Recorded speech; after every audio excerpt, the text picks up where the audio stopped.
Doc, predisposition. Position as in missionary position. Alam mo yan? Galit.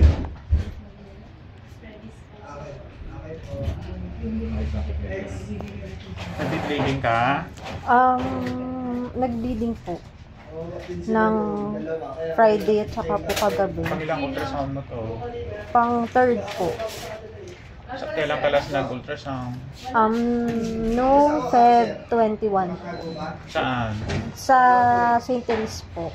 Anong sinabi doon? Wala nang heartbeat na? Hindi naman po. Kanina po kasi, follow-up check-up ko. Wala pong marinig sa Doppler. Opo. Kaya pinapacheck, pinapa-ultrasound Opo. na.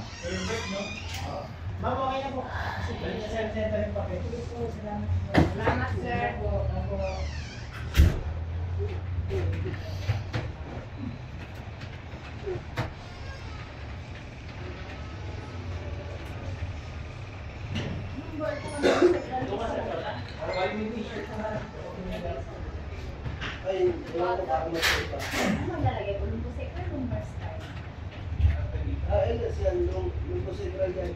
Pag LS ba yan?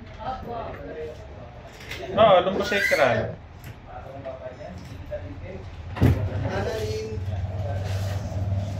Atip. Tama na ako. Atop yun sa akin eh. Igang malalim. Igan sa paghinga mo gagalaw. Atop. Okay, pwede na humingat gumalaw. Igan, sir.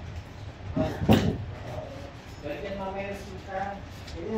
Wala nang heartbeat to, ha? Ano pong ibig sabihin? Nag-stop po yun? Oo, nag-stop yung heartbeat niya. Parang yung kanya, parang embryonic demise ang tawag doon. Ano po yung cause ng mga? Maraming causes, pwedeng kwan na to, hindi na maganda yung kwan ng baby. Yung mga chromosomal siguro.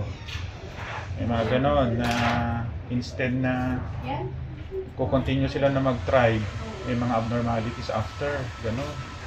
Kaya yung iba, talagang it's nature's way na terminate yung pregnancy para hindi na siya kwan, kaya nagkakaroon ng miscarriage. Kaya pag may mga ganyan talaga, huwag nang pigilan, talagang yung kwan na yun. Kasi parang yun nga, parang i-terminate niya kasi hindi maganda yung kwan, product, parang gano'n. Kung wala ka lang, kahit naman alagang-alaga, lalong-lalo na kung alagang-alaga ka, ha? Naka-bed rest na lang po ako. Kaya kwan, talagang hindi siya para sa'yo. Yun lang.